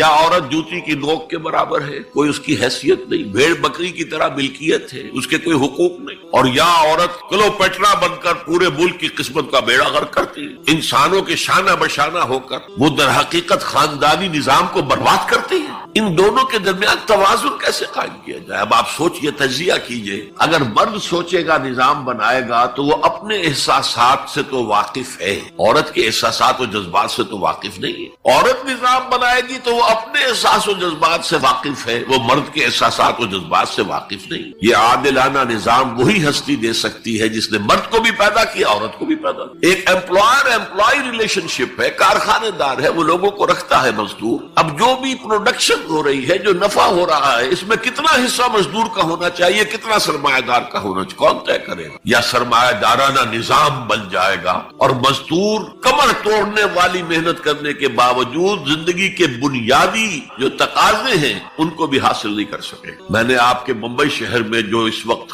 دیکھا ہے، یہ جو چھوٹے چھوٹے خانے بنے ہوئے کبوتروں کے سے جن میں انسان رہ رہے ہیں اور پوری زندگی ان میں گزارتے ہیں، یہ انسان جبکہ اونچے اونچے محل موجود ہیں، بڑی بڑی عمارتیں موجود، ایکڑوں پر پھیلی ہوئی کوٹھیاں موجود، یہ ہے ننگا کیپٹلسٹک نظام، ننگا عریاں۔ اسی کا رد عمل تھا جو کمیونزم کی شکل میں ظاہر ہوا، ایکویلٹی ہونی چاہیے، لیکن اس کمیونزم نے شکل اختیار کر لی، ون پارٹی ڈکٹیٹرشپ۔ تمہیں کوئی حق حاصل نہیں ہے، نہ کچھ کہہ سکتے ہو، نہ تنقید کر سکتے ہو، نہ رائٹ آف ایسوسیشن ہے، نہ right of expression of opinion ہے، بس کام کرو، تنخواہ لو، روٹی کھاؤ، اللہ اللہ کر سکو۔ یہی وجہ ہے کہ وہ نظام بھی مر گیا۔ اسی طریقے سے کسی بھی نظام میں اگرچہ حاکم مطلق تو اللہ ہے، پھر بھی کوئی نظام آپ بنائیں گے تو کچھ حکام ہوں گے، اولو الامر ہوں گے۔ خلافت راشدہ میں بھی تھے نا، امیر المومنین تھے، اولو الامر تھے۔ عوام میں اور ان کے درمیان حقوق و اختیار کا توازن کیا ہو، کون طے کرے گا؟ اولو الامر تو چاہیں گے سارے اختیارات ہمارے پاس ہوں، ٹوٹلیٹیرین اسٹیٹ قائم ہو جائے۔ عوام چاہیں گے ہمارے پاس ہو اور ہمیں اتنی آزادی ہو کہ مادر پدر آزاد ہو جائیں، جو چاہے کریں، ہومو سیکسول ہو جائیں، ہومو سیکسول میرجز کریں، ہمیں کوئی روکنے والا نہ ہو۔ تو میں نے آپ کو بتایا اجتماعی نظام کے یہ 3 گوشے ہیں، معاشرتی نظام، معاشی نظام، سیاسی۔ آج کے انسان کی اصل ضرورت، اس لیے کہ اس طرح کا ہمہ گیر نظام اس سے پہلے تھا ہی نہیں، لوگوں کو آزادیاں۔ آج آپ کا پورا تعلیمی نظام بھی اسی نظام کے تحت ہے۔ آپ کہاں لے جائیں گے اپنے بچوں کو؟ آپ ان کے حوالے کر کے اپنے ہاتھ دھو لیتے ہیں۔ You wash your hands of your children. وہ نظام جو چاہے گا بنا دے گا ان کو۔ گلا تو گھونٹ دیا اہل مدرسہ نے تیرا، کہاں سے آئے صدا لا الہ الا اللہ؟ کیا کریں گے؟ انہیں کہیں کسی تہخانے میں تو بند نہیں کر سکتے۔ آپ اپنے گھر میں ٹیلی ویژن نہیں لائیں گے، وہ جا کر دکان پہ دیکھیں گے۔ جب تک نظام درست نہ ہو، اور نظام کی ہدایت ہے جو قرآن نے دی ہے اصل، ورنہ اخلاقیات کا معاملہ میں آپ سے عرض کر دوں کہ یہ تو نوع انسانی کی مشترک میراث ہے۔ سچ بولنا اچھا ہے، جھوٹ بولنا برا ہے، کون نہیں جانتا؟ کیا ہندو نہیں جانتا؟ کیا بدھ مت کا پیرو نہیں جانتا؟ وعدہ کرنا اچھا ہے، وعدہ خلافی بری ہے، کون نہیں جانتا؟ عیسائی نہیں جانتا، یہودی نہیں جانتا، سب جانتا۔ بیسک ہیومن مورالٹی تو ہمارے اندر ہے، جیسا کہ میں نے آیت آپ کو سنائی، وَنَفْسٍ وَمَا سَوَّاهَا فَأَلْهَمَهَا فُجُورَهَا وَتَقْوَاهَا۔ انسان کا نفس جو اللہ نے پوری طرح تیار کر دیا، نوک پلک سوار دی، اور اس میں نیکی اور بدی کی تمیز ودیت کر دی۔ لہذا اصل ہدایت ہے آج جس کی ضرورت ہے وہ اجتماعی نظام۔ 2 منٹ اور لے لوں آپ کے۔ 300 سال سے انسان اسی اجتماعی عدل کی تلاش میں ادھر سے ادھر ٹھوکرے کھا رہا۔ کچھ 250 برس سے زیادہ ہو گئے ہیں۔ فرانس میں انقلاب آیا، کیوں آیا؟ یہ بادشاہت، چیمانی دارت، بادشاہ کون ہے؟ وہ بھی انسان ہے، ہم بھی انسان ہیں، اسے کیا حق ہے کہ وہ حکومت کرے؟ لہذا انقلاب آیا، سخت خونی انقلاب آیا، لوگوں نے چاہا کہ عدل ہو، لہذا فرینچ ریولوشن آیا۔ لیکن چونکہ وہ ریولوشن یک طرفہ تھا، صرف سیاسی نظام بدلا، معاشی نظام نہیں بدلا، سود موجود رہا، لہذا اس کے بعد کیپٹلزم کی لعنت مسلط ہو گئی۔ پہلے لارڈز اینڈ بیرنز اور بڑے بڑے زمیندار اور جاگیردار سروں پر مسلط تھے، اور اب کارخانے دار اور کیپٹلسٹ مسلط ہو گئے۔ آج کی جمہوریت کیا ہے؟ دس از دی ڈکٹیٹرشپ آف دی کیپٹلسٹ۔ یہ تو اصل میں کیپٹلزم ہے، کیپٹلسٹ کی ڈکٹیٹرشپ ہے جو اس وقت ہو رہی۔ اچھا، اس سے نجات پانے کے لیے چھلانگ لگائی دوسری طرف کمیونزم، تو وہ میں آپ کو بتا چکا، وہاں انفرادی آزادی ختم ہو گئی، اب وہ بھی مر گیا۔ اب فوکو یاما نے تو کتاب لکھ دی اینڈ آف ہسٹری، بس ثابت ہو گیا کہ ہمارا نظام لبرل سیکولر ڈیموکریسی اور انٹرسٹ بیسڈ کیپٹلزم، اس سے بہتر کوئی نظام ہے ہی نہیں، سب ختم ہوگا۔ لیکن ایک نظام ہے جس کا انہیں اندیشہ ہے، جو ابلیس کی زبان سے اقبال نے کہلوایا تھا، ہے اگر کوئی خطر مجھ کو تو اس امت سے ہے جس کی خاکستر میں ہے اب تک شرارے آرزو، خال خال اس قوم میں اب تک نظر آتے ہیں، وہ کرتے ہیں اشک سحرگاہی سے جو ظالم وضو۔ بڑے نیک لوگ بھی موجود ہیں، لیکن بحیثیت مجموعی امت کا حال کیا ہے؟ جانتا ہوں میں یہ امت حامل قرآن نہیں، جانتا ہوں میں یہ امت حامل قرآن نہیں ہے، وہی سرمایہ داری بندہ مومن کا دین۔ جانتا ہوں میں کہ مشرق کی اندھیری رات میں بے ید بیضا ہے پیران حرم کی آستین، پیر ہیں، مرشد ہیں، ان کی آستینوں میں ید بیضا نہیں ہے، حضرت موسیٰ والا۔ بہرحال فوکو یاما کی نفی کی پھر بعد میں، اور کتاب لکھی گئی کلیش آف سیویلائزیشنز، تہذیبوں کا ٹکراؤ ابھی آئے گا۔ تو میں اس سے زیادہ اس ایشو پر نہیں جانا چاہتا۔ ہدایت، انفرادی ہدایت بھی قرآن میں ہے، اور سب سے بڑھ کر اجتماعی ہدایت جس کی آج کے انسان کو سب سے زیادہ ضرورت، سسٹم آف سوشل جسٹس، جو صرف اللہ دے سکتا ہے، اس لیے کہ کارخانے دار بھی اسی کی مخلوق ہے اور مزدور بھی اسی کی مخلوق، جو اولو الامر ہے وہ بھی اسی کے پیدا کرنا ہے، اور جو عوام ہے وہ بھی اسی کے پیدا کرنا ہے، مرد بھی اسی کا پیدا کرنا ہے، عورت بھی اس کی پیدا کرنا ہے۔ جیسے ایک حدیث میں آتا، الخلق عیال اللہ، تمام مخلوق اللہ کے کلبے کے مالک، وہ عدل دے گا، وہ سوشل جسٹس دے گا، وہ توازن دے گا آپ کو معاشرتی نظام میں، معاشی نظام میں، سیاسی نظام۔ اس کا نتیجہ چوتھا جو نکلے گا، رحمت للمومنین، اب وہ رحمت ہوگی آخرت. جیسے حضور نے فرمایا الزہراوین نام دیا سورہ بقرہ کو اور سورہ آل عمران. الزہراوین، زہرا کہتے ہیں بہت تابناک حضرت فاطمہ زہرا رضی اللہ تعالی عنہ. الزہراوین یہ دو بدلیوں کی صورت میں میدان حشر میں ظاہر ہوں گی، اور جو ان سے محبت کرنے والے تھے ان پر سایہ کریں گی جبکہ کسی کے لیے کوئی سایہ نہیں. تو یہ رحمت کا ظہور ہوگا قرآن کا قیامت کے دن. اب اگلی آیت دیکھیے، قل بفضل اللہ وبرحمتہ، اے نبی ان سے کہہ دیجئے یہ اللہ کے فضل اور اس کی رحمت کا مظہر ہے کہ اس نے تمہیں قرآن مجید جیسی کتاب ہدایت دی جو موعظہ بھی ہے، شفاء لما فی الصدور بھی ہے، دنیا میں ہدایت بھی ہے، آخرت میں رحمت. قل بفضل اللہ وبرحمتہ فبذلک فلیفرحوا، اگر جشن منانا ہے تو اس کا مناؤ، خوشیاں منانی ہے تو اس کی مناؤ. ہوا خیر مما یجمعون، یہ دولت ان تمام چیزوں سے زیادہ قیمتی ہے جو انسان جمع کرتا ہے. دولت جمع کرتا ہے، مال، اسباب، جائیداد، کاروبار، اور محل بناتا ہے، اس میں بڑا اعلیٰ فرنیچر رکھتا ہے، اس میں لا کر ڈیکوریشن پیسز کہاں کہاں سے پوری دنیا سے لا کر رکھتا ہے. ان سب سے کہیں زیادہ قیمتی شے قرآن. اب آئیے 4 آیات سورہ رحمان کی، اولین 4 آیات. الرحمن، یہ جملہ نہیں بنا، یہ تو صرف مبتدا ہے، لیکن آیت پوری ہے. الرحمن علم القرآن خلق الانسان علمہ البیان. یہ اصل میں جو 4 آیتیں، ان میں 4 چوٹی کی چیزوں کا بیان، ٹاپ موسٹ چیزیں. اللہ کے ناموں میں سب سے پیارا نام رحمان، اگرچہ قرآن میں کثرت سے آیا ہے اللہ. وہ کیوں؟ اہل عرب صرف اسی نام سے واقف تھے، اللہم اللہم دعائیں مانگا کرتے. اور آپ کو معلوم ہے سورہ فرقان میں تو اعتراض بھی انہوں نے کیا، یہ رحمان کو کون ہے، ہم تو جانتے نہیں ہیں، یہ کہاں سے لے آئے ہو ہے محمد تم رحمان صلی اللہ علیہ وسلم. لیکن آپ غور کریں تو سب سے پیارا نام رحمان. دیکھیے رحمت سے یہ 2 نام بنائے گئے، الرحمن الرحیم. 113 مرتبہ تو تمام صورتوں کے سے پہلے یہ آیت موجود ہے، الرحمن الرحیم، بسم اللہ الرحمن الرحیم. سورہ فاتحہ میں الحمدللہ رب العالمین الرحمن الرحیم. ان میں فرق کیا ہے؟ یہ جو فعلان کا وزن ہے، اس پر جو عربی میں لفظ آتے ہیں، اس میں کسی صفت کی ہیجانی کیفیت، طوفانی کیفیت، ٹھاٹھے مارتا ہوا سمندر، پہاڑوں ایسی لہریں، اسی سے غضبان بنا ہے، انتہائی غضبناک، بہت غصہ. اسی سے جوعان بنا ہے، بھوک سے مر رہا ہوں میں، انا جوعان. اسی سے عطشان بنا ہے، میں پیاسا مر رہا ہوں. اللہ کا لفظ، اللہ کا نام رحمان ظاہر کر رہا اللہ کی رحمت ٹھاٹھے مارتے ہوئے سمندر کی طرح. اور رحیم فعیل کے وزن پر ہے، جس میں دوام ہوتا ہے، تسلسل کا. تو اللہ کی رحمت جہاں ٹھاٹھے مارتے ہوئے سمندر کی طرح ہے، ساتھ ہی وہ آہستگی کے ساتھ مسلسل بہنے والے دریا کے معنی بھی ہے، تسلسل کے ساتھ. اب ان دونوں کا ریلیشن اگر میں آپ کو ایک مثال سے سمجھاؤں، اگر کہیں کسی بس کا ایکسیڈنٹ ہو جائے اور آپ دیکھیں کوئی عورت جو ہے مردہ ہو گئی ہے اور کوئی شیر خوار بچہ اس کی چھاتی سے چمٹا ہوا، اسے کیا پتا میری ماں مر گئی، اور کوئی آئیڈینٹیفیکیشن نہیں ہو رہی، کچھ پتا نہیں ہے یہ کون خاتون تھی، کہاں سے آئی تھی، کچھ نہیں. آپ بتائیے اس وقت کون سا انسان ہوگا جس کے دل میں رحمت کا دریا جوش نہ مار جائے، اس بچے کی سرپرستی میں کر لوں. یہ انسان کی فطرت ہے. لیکن جب وہ گھر لے جائے گا تو ہو سکتا ہے کچھ دن کے بعد وہ محسوس کرے کہ میں نے خامخواہ کو یہ بوجھ اپنے اوپر لے لیا ہے، میرے تو اپنے بچے بہت. گویا کہ جوش تو آیا، دوام اس میں نہیں ہے. اللہ کی رحمت ٹھاٹھے مارتے ہوئے سمندر کی طرح بھی ہے اور اس میں دوام ہے، دریاؤں کا سا دوام، تسلسل سے بہنے والا. اور سب سے پیارا میں کیوں کہہ رہا ہوں یہ نام، ہمیں سب سے بڑی ضرورت رحمت کی. دیکھیے اللہ رازق ہے، اللہ رازق ہے، ہمیں رزق دیتا تاکہ ہم زندہ رہیں، اور اس نے ہمیں زندگی اس لیے دی ہے لِيَبْلُوَكُمْ أَيُّكُمْ أَحْسَنُ عَمَلًا، تاکہ تمہارا امتحان لے. تو رزق دینا اس کی ضرورت ہے، میری ضرورت نہیں ہے.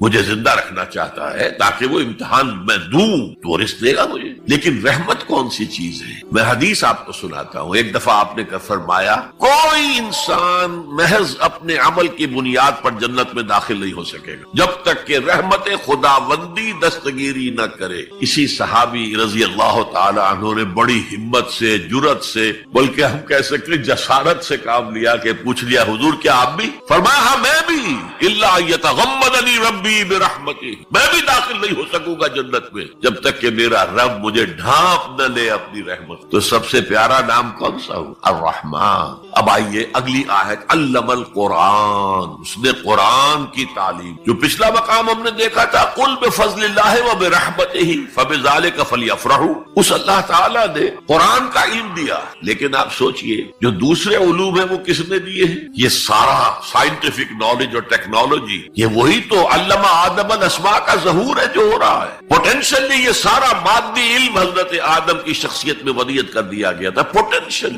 جیسے آم کی گٹھلی میں پورا آم کا درخت ہے. علم آدم الاسماء کلھا، تمام نام سکھا دیا، اور ساتھ ہی وہ ایپریٹس دے دیا جس سے کہ یہ علم جو پوٹینشل تھا یہ ایکسفولیٹ ہو سکے، یہ کھلے. جیسے کہ کلی بند ہوتی ہے پھر کھلتی ہے تو 5 پتیاں ظاہر، ایکسفولیشن. وہ ایپریٹس کیا ہے؟ ان السمع والبصر والفؤاد کل اولئک کان عنہ مسئولا. کانوں سے سنو، آنکھوں سے دیکھو، اس دماغ میں سینس ڈیٹا فیڈ کرو، پروسیس کرو، نتیجہ نکالو، میموری کے حوالے کر دو، اور سوچو اور دیکھو اور مشاہدہ کرو، نتائج اس سے نکالو، پچھلی میموری سے اس کو ٹیلی کرو. کوئی نئی چیز مل گئی ہے تو اس کو بھی سٹور کر لو. یہی ہے نا. میں مثال دیا کرتا ہوں کہ کسی شخص نے ہمارے آباء و اجداد میں سے کوئی 1000ویں پیڑھی ہماری ہوگی، ابھی تک انسان کسی سورس آف انرجی سے واقف نہیں تھا. پھل کھاتا تھا یا گوشت کچا کھاتا تھا. کسی شخص نے دیکھا کہ اوپر سے ایک چٹان گری اور نیچے بھی چٹان تھی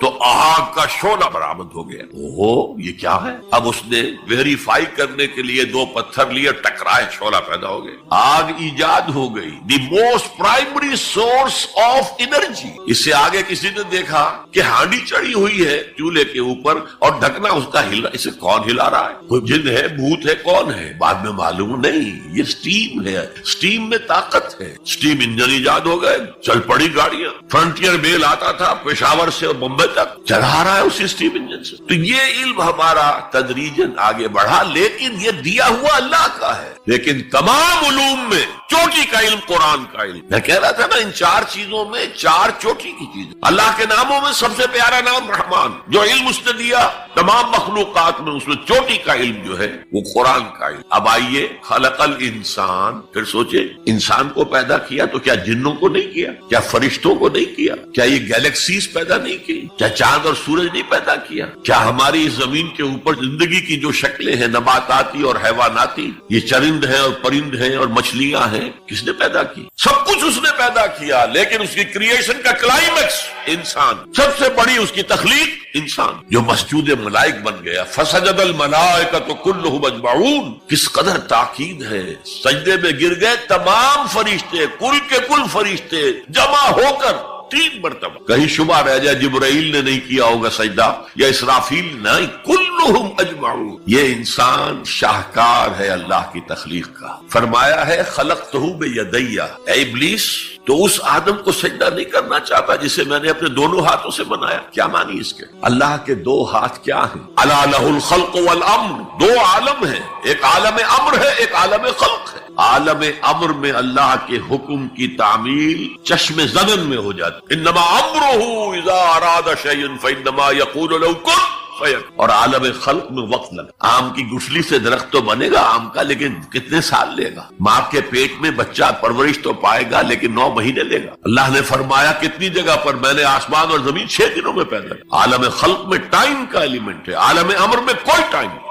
عالم امر سے تعلق رکھنے والی صرف 2 مخلوقات، فرشتے اور انسانی ارواح. یسألونک عن الروح قل الروح من امر ربی. اور عالم خلق سے ہمارا یہ جسم ہے، حیوانی وجود ہمارا جو زمین سے آیا ہے. منہا خلقناکم وفیہا نعیدکم ومنہا نخرجکم تارۃ اخری. یہ یہاں سے آیا تو یہی چلا جائے گا. روح وہاں سے آئی اور وہی لوٹے گی. انا للہ وانا الیہ راجعون. یہ ہمارا جسم تو نہیں جائے گا. الرحمن علم القرآن خلق الانسان علمہ البیان. انسان کو جو صلاحیتیں دی اللہ نے، ان میں سب سے بڑی صلاحیت قوت بیان. اسی لیے انسان کو اہل منطق کہتے ہیں حیوان ناطق، بولنے والا حیوان. یہ اپنے آپ کو ایکسپریس کرنے کی صلاحیت. یہ تمام صلاحیتوں میں چوٹی کی صلاحیت ہے. دیکھیے ہمیں آنکھیں دی ہیں، حیوانوں کی بینائی ہم سے کہیں زیادہ ہے. ایسے حیوان بھی ہیں کہ جنہیں لائٹ کی ضرورت ہی نہیں، بغیر روشنی کے دیکھتے ہیں. یہ باز اور شاہین بڑی بلندی سے زمین پر پڑی ہوئی سوئی کو دیکھتے ہیں. سماعت ہمیں دی تو بہت سے حیوانات کو ہم سے بہت زیادہ سماعت. رکھ دی. آپ گھوڑے پر سوار جا رہے ہیں, آپ نے کوئی آواز نہیں سنی, گھوڑے نے سن لی ہے, اس کی کنوتیاں کھڑی ہو گئی, اینٹینا کھڑے ہو گئے. سوار کو معلوم ہوا کوئی خطرہ ہے, اس نے تو کچھ نہیں سنا تھا. پھر کتنے حیوان ہیں جو سونگنے کی قوت ان میں کتنی زیادہ ہے, ہر شے کو سونگ کر پتہ کرتے ہیں یہ ہمارے کھانے کی ہے کہ نہیں. اصل صلاحیت جو انسان کی صلاحیت ہے وہ قوت بیان. آپ کو معلوم ہے بڑے بڑے وکیل ایک پیشی کے 5 لاکھ روپیہ لے رہے ہیں, کیوں؟ ان کے اندر بیان کی صلاحیت زیادہ ہے, وہ مقدمے کو خوبصورتی سے پیش کر سکے. ورنہ وہی قانون پڑھنے والے جو ہیں وہ کلا وہ جوتی پٹخار سے پھرتے ہیں, کوئی ان کو پوچھتا نہیں. اسی طرح آپ کو معلوم ہے دنیا میں بڑے بڑے جو ڈکٹیٹر بنے ہیں وہ قوت بیان کی بنیاد پر. ہٹلر کی فائری سپیچز اس نے کہاں سے کہاں اسے پہنچا دیا. لیکن اب ان چیزوں کو جوڑیے, الرحمن علم القرآن, یہ ایک جملہ بنا ہے, رحمان نے قرآن سکھایا. خلق الانسان, انسان کو پیدا کیا. علمہ البیان, یہ 3 ویلیوز ہیں جو 4 آیتوں میں آئی ہیں. آپ نے میتھمیٹکس میں یا ارتھمیٹکس میں پڑھا ہوگا ریشو پروپورشن کا قاعدہ, نسبت و تناسب. 3 ویلیوز دے دی گئی, 4تھی تلاش کرو. وہ 4تھی ویلیو کیا ہے؟ دیکھو, اگر تمہیں کوئی قوت بیان اللہ نے دی ہے, اسے قرآن کو بیان کرنے میں صرف کرو. جیسے ہم کہتے ہیں کہ توپ سے مکھی نہیں ماری جاتی, توپ جتنی بڑی شے ہے وہ مکھی مارنے کے لیے تو استعمال نہیں ہوتی. تمہیں اللہ نے قوت بیان دی ہے, اسے صرف پیسے کمانے کے لیے استعمال نہ کرو, اسے لیڈری چمکانے کے لیے استعمال نہ کرو. اس قوت بیان کو اس قرآن کے بیان کرنے میں استعمال. یہ جو نتیجہ نکلا ہے یہ ایک حدیث میں آیا ہے اور اس میں عجیب لطف ہے. الرحمن علم القرآن خلق الانسان علمہ البیان عن عثمان ابن عفان. وہی جو ہے قافیہ چلا آ رہا, بخاری شریف کی روایت ہے, خیرکم من تعلم القرآن وعلمہ, تم میں سے بہترین لوگ وہ ہیں جو قرآن سیکھیں اور سکھائیں, پڑھیں اور پڑھائیں, سمجھیں اور سمجھائیں. یہ بہترین ہے, اس کو بہتر نہ کہیں. یہ خیر کے بعد من آ جائے گا تو یہ کمپیریٹیو ڈگری ہوگی. انا خیر منہ, ابلیس نے کہا تھا میں اس آدم سے بہتر ہوں. خلقتنی من نار خلقتہ من طین, مجھے تو نے آگ سے بنایا, اسے مٹی سے بنایا. اگر من نہ آئے تو یہ سپرلیٹیو ڈگری ہے. خیرکم, تم میں سے بہترین لوگ وہ ہیں جو قرآن سیکھیں اور سکھائیں. کاش یہ حدیث